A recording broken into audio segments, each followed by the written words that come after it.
बच्चे करते क्यों हैं, हम मस्जिद आते क्यों हैं? हजार रोकने की कोशिश होती है फिर भी आ जाते हैं।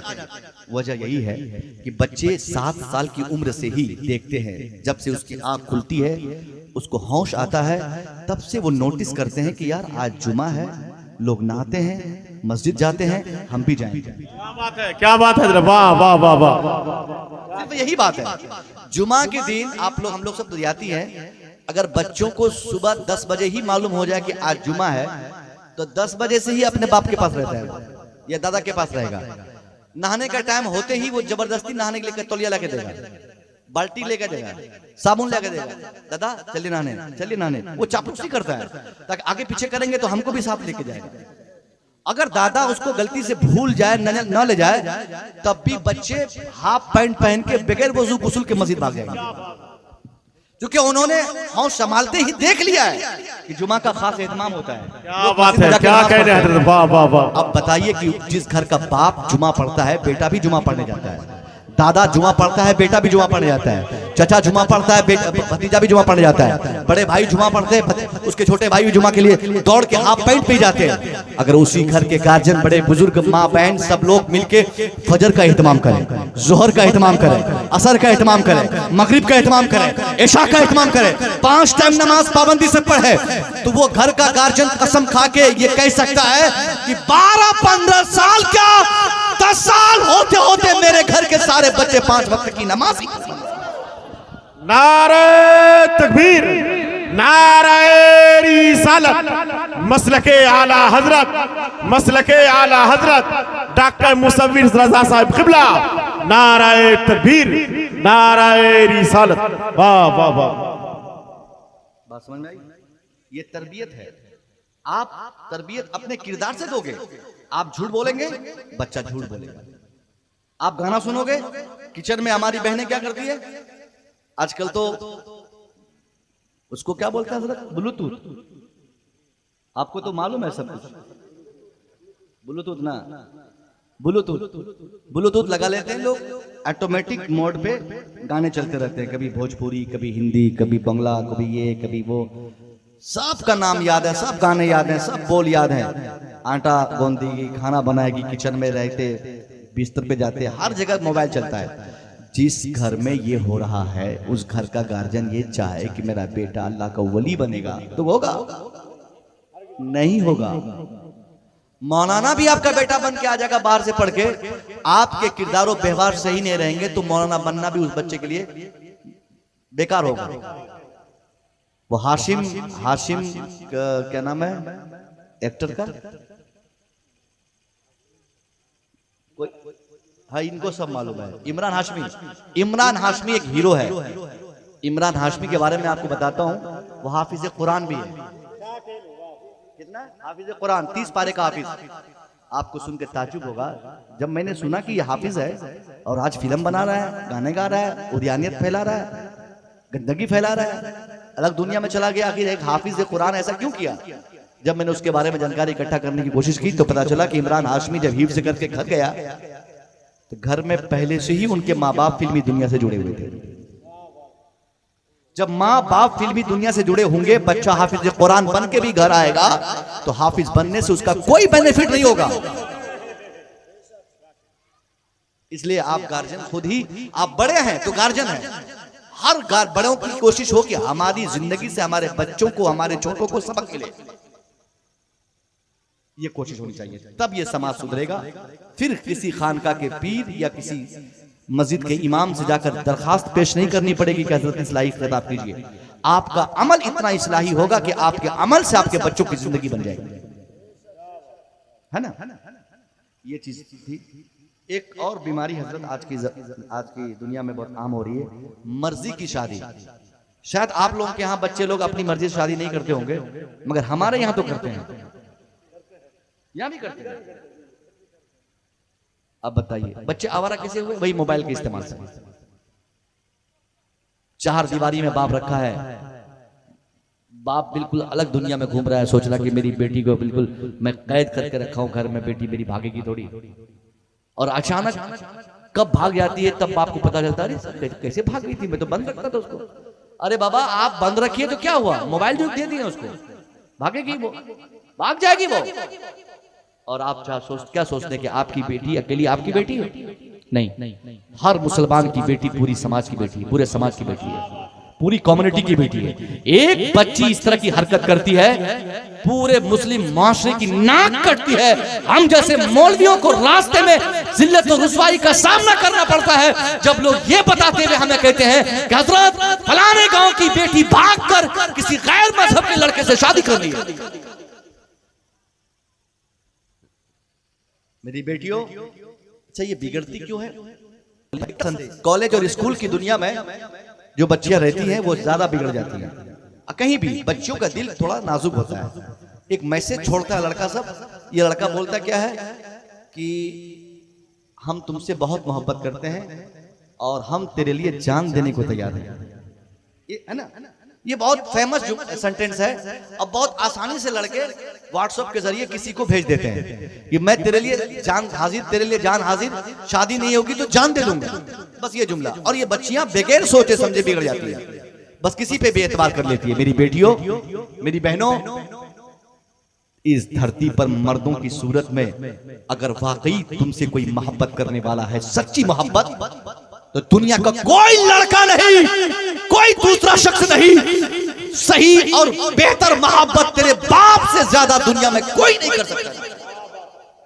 और तू एक चंद टके का चुचेरा लड़का, वो अपाची चलाने वाला, जो खुद दूसरे की गाड़ी मांग के लाया, पेट्रोल किसी से भरवाया, मोबाइल का खर्चा किसी चाचा भतीजा बाप से लेता है, खुद जिसका कोई स्टैंडिंग नहीं, कोई मुस्तकबिल नहीं, और उस पर तू भरोसा कर रही है। और तू उसकी बात पर गुम होकर तू कहती कि ये लड़का बहुत अच्छा है। नहीं, जो बाप पैदा किया है, तेरी शादी का फैसला वही बाप करेगा। जिसने नाम रखा, जिसने तरबियत दी, जिसने चलना सिखाया, जिसने बोलना सिखाया। मैं दावे से कह सकता हूं, अगर आपने आंख बंद करके अपने माँ बाप की मर्जी पर शादी की और बाप ने जहां जिसका हाथ पकड़ा दिया उसका हाथ पकड़ के अगर आपने शादी की, गरीब घर में भी शादी होगी, काला कलोटा लड़का भी होगा, तो खुदा की कसम वहां से ज्यादा सुकून आपको दुनिया में किसी के घर में नहीं मिल सकता। बच्चियां बिगड़ जाती हैं। किसी के अपाची को देखा, जूता को देखा, ये बाल देखा, हिप्पी कट। अरे भैया, अक्सर ऐसे लड़के छिछोरे होते हैं, कोई वजूद नहीं होता। वो पढ़ने लिखने वाले लड़के नहीं होते, घर से भागे पे होते हैं वो लोग। बाप से गाड़ी मांगा, बड़े भाई से पैसा मांगा, माँ से कुछ और लिया, किसी और का मोबाइल लिया, और उनकी बातों पे तुम बस पिघल गई। एक चीज मैं बताऊं, सुनो गौर से। अगर तुमको आजमाना है कि कौन हमसे मोहब्बत सही करता है, आज ही जलसे से जाने के बाद तुम कहना, मेरी एक बात याद रखना, उसको मैसेज करते हुए कहना कि मैं आज सिलीगुड़ी गई थी, मेरे पेट में बहुत ज्यादा दर्द हो रहा था। सुनो, चुपके से सुनो। तुम कहना उसको कि मैं सिलीगुड़ी गई थी, पेट में बहुत दर्द हो रहा था, सिलीगुड़ी के बहुत बड़े डॉक्टर ने जांच पड़ताल के बाद बताया कि मेरी दोनों किडनी फेल हो गई है, अब मैं नहीं बच पाऊंगा बाबू। तुम तो कहे थे ना कि तुम मेरे साथ जिंदा रहना चाहते हो, जिंदगी गुजारना चाहते हो। अब जिंदा रहने की एक ही सूरत है कि तुम एक किडनी अपनी मुझे दे दो। एक के सहारे से मैं भी जिंदा रह जाऊंगी और एक किडनी लेके तू भी जिंदा रहना, फिर दोनों हम लोग साथ जिंदगी गुजारेंगे खुशी खुशी। कसम खुदा की, अगर आपने लिख दिया तो सबसे पहले वो लड़का आपका नंबर ब्लॉक करेगा, सबसे पहली फुर्सत में। उसके बाद आपके गांव की तरफ से आना बंद करेगा। उसके बाद तो आपको ख्वाब में भी नहीं देखना चाहेगा। वो जान लेगा कि मैं तो मजाक में इस लड़की को कहा था कि मैं जान दूंगा, ये तो किडनी लेकर ही छोड़ेगी। क्या कहने हैं, वाह वाह। और अगर वाकई आपकी तबीयत खराब हो जाए, किडनी फेल हो जाए, बाप गरीब हो, मजदूर हो, किसान हो, बाप मुफलिसी की जिंदगी गुजारता हो, दर दर की ठोकरें खाकर मुखिया से, सरपंच से, विधायक से, इमाम साहब से, मौआ साहब से, गांव से, सेठ से भीख मांग मांग कर वो बाप सबसे कहेगा कि जनाब 10-20 रुपया दीजिए, मेरी बेटी की तबीयत खराब है, उसकी किडनी फेल हो गई है, मैं पैसे के लिए आपके दरवाजे पे आया हूं ताकि बेटी के लिए किडनी का इंतजाम किया जाए। अब बताओ कि आपके लिए बेहतर मोहब्बत, आपके लिए मोहब्बत कौन कर रहा है आपसे? आपका बाप कर रहा है, कोई नहीं कर सकता। बाप कभी बेटी को मरने नहीं देता। बाप भीख मांग लेगा मगर उसकी कोशिश होगी कि उसकी बेटी की तमाम ख्वाहिशात की तकमील हो। इसलिए मेरी बेटी कभी भी उस बूढ़े बाप के चेहरे पर आपकी वजह से शिकन ना आए। आप कोशिश करो कि आपके बाप की शान कभी बाइज़्ज़त के बाप ना घटे। आपको नहीं मालूम आप में से जो भी इस तरह की हरकतें करती हो, एक दो रात नहीं कई रातें वो बेचारा तन्हाई में रो रो के कहता है, अल्लाह मैं तो औलाद मांगा था, औलाद मैं ऐसा बेटा नहीं मांगा था जो बेटा मेरी मर्जी के बगैर शादी कर लिया। मैं वैसी बेटी नहीं मांगा था जो बेटी मेरी मर्जी के बगैर शादी कर ली। ए अल्लाह आज मेरे बेटों और बेटियों की वजह से समाज में मेरा रहना जो मुश्किल हुआ है, अल्लाह इस मुश्किल भरी जिंदगी से तू मुझे आजाद फरमा, मौत दे दे अल्लाह ताकि मैं मर जाऊं और समाज की जिल्लत से मैं बच जाऊं। आपका बाप मौत की दुआएं मांगता है।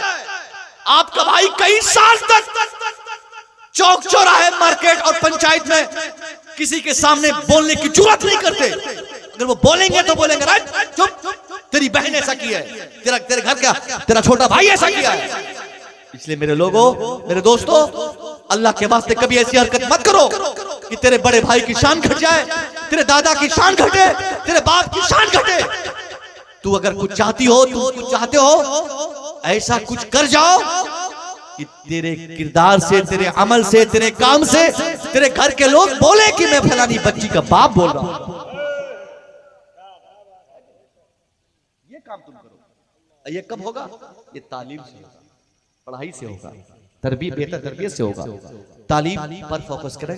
बच्चों से गुजारिश है कि आप खूब मेहनत से इतना पढ़ें, इतना बड़ा आदमी बन जाए, इतना बड़ा आदमी बन जाए कि आपके गांव वाले आपका नाम लेके बोले कि मैं उसी गांव का रहने वाला हूं। ये मेहनत करो।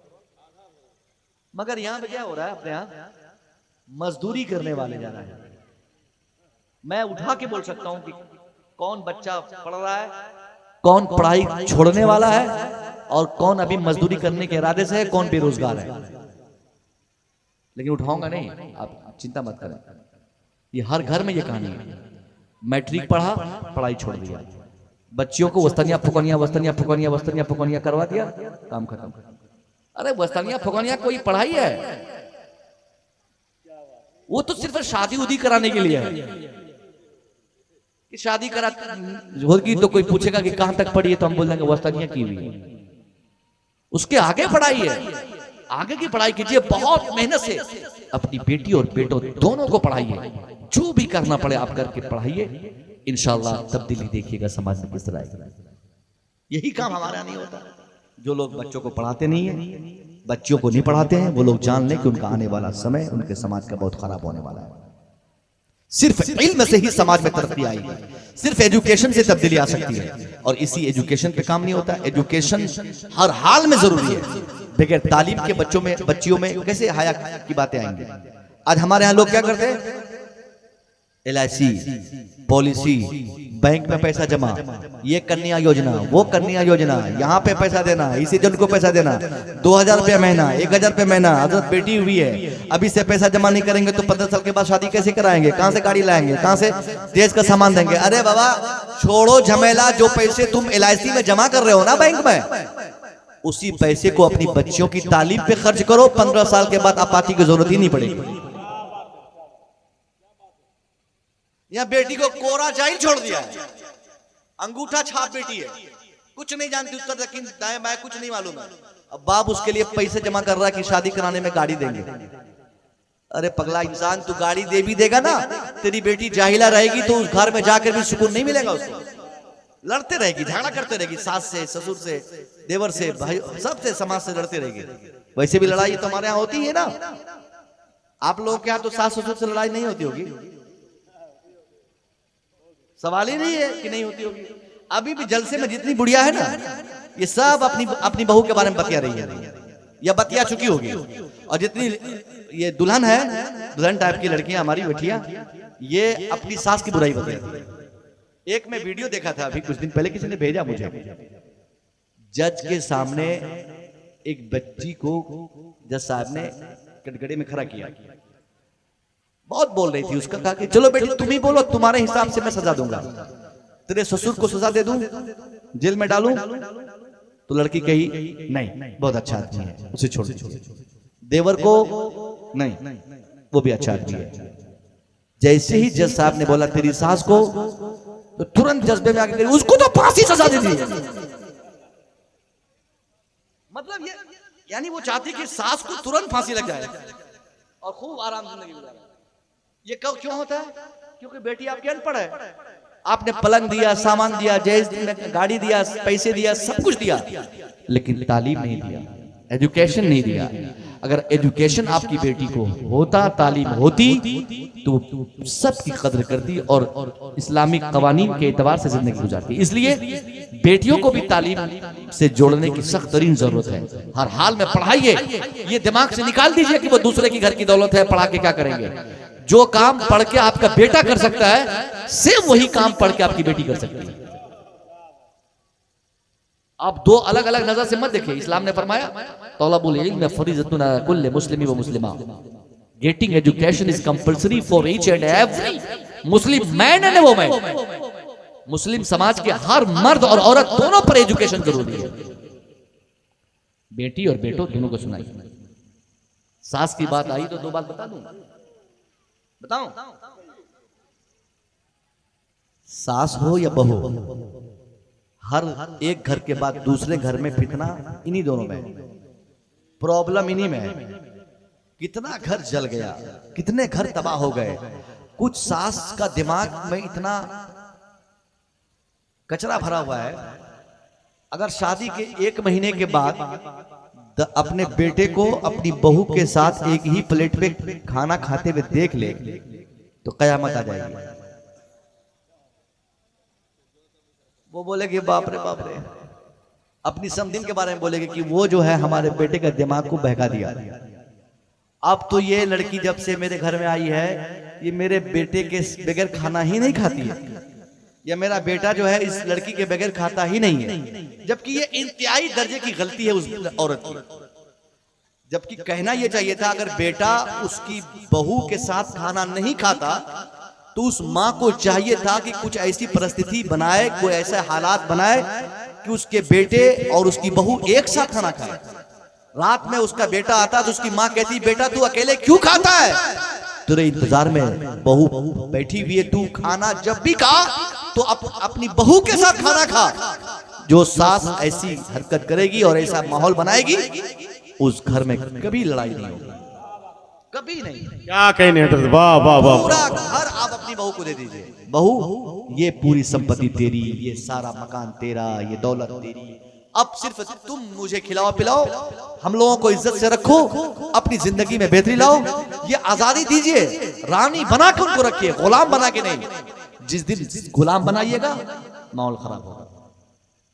क्यों गुलाम बनेगी भाई? वो तेरे बाप की नौकर है, वो गुलाम बनेगी?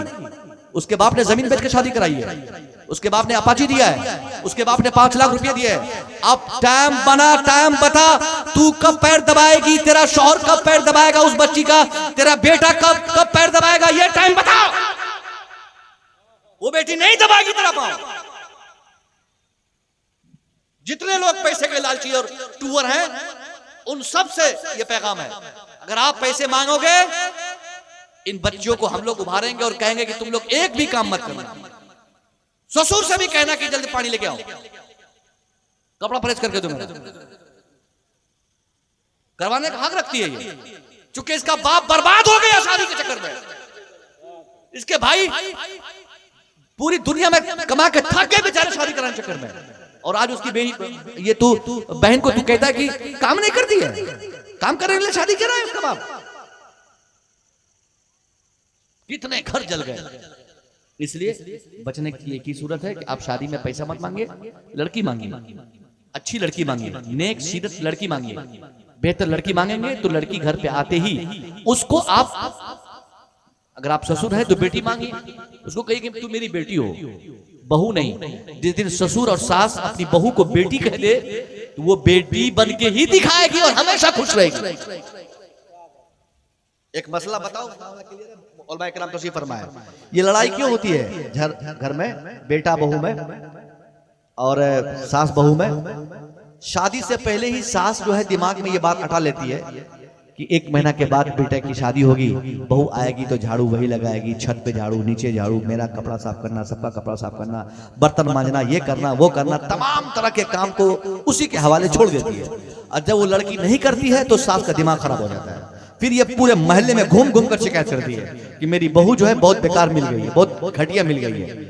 अब फिर लड़ाई शुरू होती है।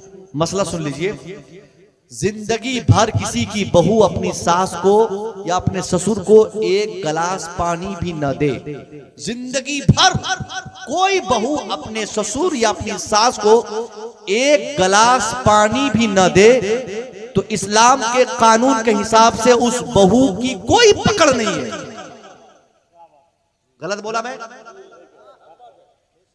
अब ये बुढ़वा सब बोलेगा, हमारे बुजुर्ग लोग, कि चौपट कर दिया ये मौलाना साहब तकरीर करके, ये जो भी थोड़ा बहुत काम करती थी वो भी आज सुबह से बंद कर दिया।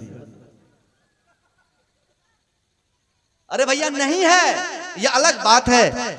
ये जन्नती बहू की आदत है कि बगैर शरीय दबाव के वो बहू अपने ससुर के सर में तेल रखती है, मालिश करती है, पांव दबाती है, सास की खिदमत करती है। ये जन्नती बहू जो होती है वही सास ससुर की खिदमत करती है। अगर वो नहीं करे तो इस्लाम के कानून के एतबार से उस बहू की गर्दन आप नहीं पकड़ सकते कि जल्दी ससुर का सर में तेल रख के मालिश कर, नहीं कर सकते। क्यों? इसलिए नहीं कर सकते, ससुर के पास 1 करोड़ रुपया हो, 25 बीघा जमीन हो, 5 गो गाड़ी हो, 4 जगह मकान हो, अब बेचारा मर जाए तो उसके रुपयों में से, उसके मकान में से कितने पैसे का मालिक उसकी बहू होगी? 8 आना नहीं, 4 आना भी नहीं। जब ससुर की कमाई में, उनकी जिंदगी में, उनके तरके में, उनके पैसे में, उनके बैंक बैलेंस में, उनकी दौलत में, उनकी गाड़ी में जब बहू का कुछ भी हिस्सा नहीं है तो बहू की जिंदगी में ससुर और सास का क्या हिस्सा रहेगा? साफ क्लियर है मामला? कुछ नहीं है ना। अगर किसी की बहू को चूड़ी नहीं है तो चूड़ी लाके क्या देगा? माँ के पास पैसे नहीं है तो खिलाने के लिए पैसा कौन देगा? तो समझ में बात आ गई ना। दोनों चक्कर का संभालना किसका काम है? बेटा का। माँ की भी हिफाजत वही करे, देखभाल करे, और बीवी की भी देखभाल वो करे। बीवी की भी वही करे। बीवी बेचारी जो है उसके ऊपर कुछ भी जरूरी नहीं है, वो अपने शौहर की है, वो जब चाहेगी वो अपने घर को अलग कर लेगी। इसलिए आप जबरदस्ती किसी की बेटी को मत सुताइए। किसी की बेटी की पाप लगेगी, पाप। बच्चियां रोएंगी, पाप लगेगा। एक कानून ये बोलता है लोग देहात में, ये लड़की बहुत बदतमीज है, ये अभी इसका देवर खाया नहीं, ये खाना खा ली, ससुर नहीं खाया ये खाना खा ली, फलाने नहीं खाया ये खाना खा ली, चिल्लाने नहीं खाया ये खाना खा ली। ये तमाम बहाने हिले किए जाते हैं, ये शिकवे किए जाते हैं। क्यों? यानी कानून बनाया हमारे यहाँ कि बहू सबसे लास्ट में खाएगी, है ना। अक्सर घर में हजरत किसी की बहू अगर खाना बनाते बनाते 2 रोटी और 1 बोटी खा ले और सास देख ले तो मोहल्ले में 2 दिन के बाद वो बात पहुंच जाती है कि आधा किलो गोश्त तो ये सिर्फ भूजते भूजते खा लेती है। 1 पीस गोश्त खाएगी तो आधा किलो का इल्जाम लग जाएगा। डर से वो बेचारी भूखे रहती है लेकिन खाती नहीं है। अरे बाबा, अपनी बहू को इस कदर अख्तियार दे दो, उनको बोलो कि जा तेरा घर है, तू भूज के खा ले या कच्चे खा ले, तू मुझे सिर्फ इशा के बाद 2 रोटी, फजर के बाद चूड़ा मुड़ी घुगनी या पंता भात, दोपहर में एक प्लेट भात दे देना, बस इतनी जिंदगी काफी है। बाकी तू अपना संभाल। जो घर के गार्जियन अपनी बहू और बेटे को इस कदर आजाद करता है, उसके बेटे जहां भी कमाते हैं मस्ती से रहते हैं, कभी टेंशन नहीं होता। और जिसकी माँ बार बार खोदते रहती है, उसका बेटा 1 महीना पे, 2 महीना पे, 3 महीना पे घूम के घर आएगा तो क्या कमाएगा, क्या तरक्की होगी? बेचारा टेंशन से जवानी में ही बूढ़ा हो जाता है। आपके यहाँ भी ऐसे होता है ना, हमारे यहाँ भी ऐसे होता है। कोई बचा नहीं है, हर घर में ये कहानी है। कितना संभालो यार। अभी 2 महीने नहीं होते, बाहर जाने के बाद फोन आता है कि इधर लड़ाई शुरू। अरे बाबा सुधरो तो कम से कम। बहू है वो आपकी नौकरानी नहीं है, उसको बहू बना के रखो, रानी बना के रखो। जिस दिन आपकी बहू रानी बन जाएगी ना, बरकत होगी। वो हमारे चचा अभी भी बैठे हैं जलसे में, माशाल्लाह, अल्लाह बरकतें अता फरमाए उम्र में। ये सब तो नौजवान लड़के हैं ना, ये लोग समझ रहे होंगे कि हम लोगों का काम क्लियर हो रहा है। अच्छी बात है बेटा, इस मौजू पे तकरीर होनी चाहिए। घर में कितने घर जल गए ना, कितने घर बर्बाद हो गए, नौजवान टेंशन में आ गया। अभी दिल्ली पहुंचता है, घर से फोन आ गया, ए जल्दी आ, तेरी बीवी को संभाल, देख ये कैसा ड्रामा कर रही है। और 5 मिनट के बाद बीवी फिर बोलती है, तू जल्दी आ, देख इस बुढ़िया को संभाल, ये कैसा कर रही है। वो बेचारा सोचता कि आखिर गलती किसकी है भाई, फंस गया दोनों। और वो ऐसा भी नहीं कहता कि अच्छा छोड़ देंगे, उनको आना ही पड़ता है। और सबसे बड़ी धमकी तो बीवी देती है कि तू जल्दी आता है कि नहीं, अभी पेट्रोल डीजल लिए सब धमकी दे देगी, तुरंत डर से भाग के आता है। अल्लाह के वास्ते घर को जन्नत बनाओ, बीवी से खूब मोहब्बत करो, खूब मोहब्बत करो। माँ से मोहब्बत तो है ही, मगर बीवी की मोहब्बत में भी अल्लाह की जन्नत है। अरे कौन है नौजवानों, सुभान अल्लाह, बीवी का जूठा भी खाओ। ओ सुभान अल्लाह, सुभान अल्लाह, खा सकते हैं, खा सकते हैं नहीं, जी, खाना चाहिए, जी। सुन्नत है, सुन्नत है हुजूर। मेरे सरकार ने फरमाया हजरत आयशा से, आयशा तुम पानी पी रही हो? आयशा ने कहा हाँ हुजूर पानी पी रही हूँ। आयशा आधा गिलास पानी पीना, आधा मुझे देना, मुझे भी प्यास लगी है। सुनिए वो लोग बुजुर्ग लोग, जो लोग को लगता है कि बहू और बेटा एक साथ नहीं खाना चाहिए, निकाह टूट जाता है, नहीं खाना है, मुनासिब नहीं है, उन लोगों को सुनना चाहिए यह हदीस। हुजूर ने फरमाया आयशा आधा गिलास पानी छोड़ देना, मुझे भी पीना है। हजरत आयशा ने बचे हुए पानी को हुजूर की बारगाह में पेश किया, कहा हुजूर लीजिए। सरकार उस पानी को अपने होठों के करीब ले गए, बगैर पिए आपने उस गिलास को नीचे रख दिया और फिर देखने लगे गिलास में से। सैयदा आयशा डर गई कि लगता है गिलास में कुछ गिर गया क्या। डर से पूछी हुजूर गिलास में कोई कचरा गिरा है क्या, या पानी मुकम्मल नहीं है, पानी जितना होना चाहिए उससे कम है क्या। हुजूर ने फरमाया कि आयशा डरने की जरूरत नहीं है, गिलास साफ है, पानी ठीक ठाक है। तो क्या तलाश कर रहे सरकार? हुजूर ने फरमाया कि मैं जो तलाश रहा हूं, क्या आयशा तू मुझे बताएगी? आयशा कहती है हुजूर पूछा जाए कि कुछ नहीं तलाश कर रहा हूं सिवाय इसके कि तू ये बता कि तूने इस गिलास में अपने होठों को कहां लगाए थे। तेरे होठ इस गिलास में जहां लगे थे वहीं पे मैं भी अपना होठ लगा के पानी पीऊंगा। अल्लाह अल्लाह अल्लाह अल्लाह। ये बीवी से मोहब्बत के ऐसे तरीके हुजूर ने बताए थे कि आज के नौजवान भी अपनी बीवी से ऐसी मोहब्बत करे, अल्लाह की कसम हमारा घर जन्नती माहौल में तब्दील हो जाएगा। मैं मानता हूं माओ के कदमों के नीचे अल्लाह की जन्नत है, मगर माओ के कदमों के नीचे अल्लाह की जन्नत तलाशने वालों, अगर तुम अल्लाह की जन्नत सिर्फ माओ के कदमों में तलाशोगे और बीवी को मारते रहोगे तो खुदा की कसम माँ के कदमों के नीचे वाली जन्नत तुझे नहीं मिल पाएगी। अल्लाह अल्लाह अल्लाह। माँ जन्नत है तो बीवी भी बेहतर है, बीवी भी जन्नत भेजने के लिए बहुत सारे औजार उनके पास है। इसलिए कभी बीवी को तकलीफ मत दो, कभी मत रुलाओ। बीवी जिस कदर आपसे खुश रहेगी उस कदर आपके घर में बरकतें होंगी। और बीवियों से है, बेटियों से है कि आप भी अपने शौहर को मत सताइए। हमारे यहाँ क्या होता है, अक्सर बेचारा 3 महीने 4 महीने दिल्ली से खट के आता है, जैसे दरवाजे पे पांव रखता है ये अपना चेहरा लटका के खड़ी रहती है। अक्सर बीवियां शौहर को शाम में आते ही देख इंतजार में रहती है, अब आएगा, अब वो कुड़िया आएगा। गाली देती है ना अक्सर, तो फैशन में गाली देती है, अब आएगा। ये मतलब मैं इसलिए बोला कि चूंकि अपना एरिया है, सब लोग आसानी से समझते हैं। जैसे वो बेचारा खट मर के आता है घर पे, तो इस बेचारी को खुशी से उनके आगे में पानी लेके पहुंचना चाहिए था, तो ये मुंह लटका के उसके सामने खड़ी हो जाती है। दिन भर का कमा कोने वाला, बाहर जाके पसीने गिराने वाला, वो सोचता है कि भले मैं बाहर था, ये बेकार में घर आ गया। वहीं अच्छा था, होटल में खाना खा के कहीं रेलवे स्टेशन पे सो जाता तो वही ठीक था। यहाँ आते ही तमाम तरह की शिकायत, आपका बाप ऐसा बोल दिया, आपका भाई ऐसा है, आपकी माँ ऐसा बोलती है, आपका घर ऐसा है, समाज ठीक नहीं है, ये क्यों नहीं किए, वो क्यों नहीं किए। अरे बाबा, शौहर जब घर कमा के बाहर आए, बाहर से कमा के घर आए, तो शौहर को मोहब्बत से अपना चेहरा, खुशी वाला चेहरा दिखाओ ना, गम वाला चेहरा नहीं, खुशी वाला। मुस्कुरा के उसके सामने जाओगी ना तो शौहर की निगाह तेरे मुस्कुराते चेहरे पे जब पड़ेगी तो दिन भर की थकान और तकलीफ और पसीने बहाने और 5 महीने की खटनी, वो सब तेरी सिर्फ एक मुस्कुराहट से खत्म हो जाएगी। क्या बात है।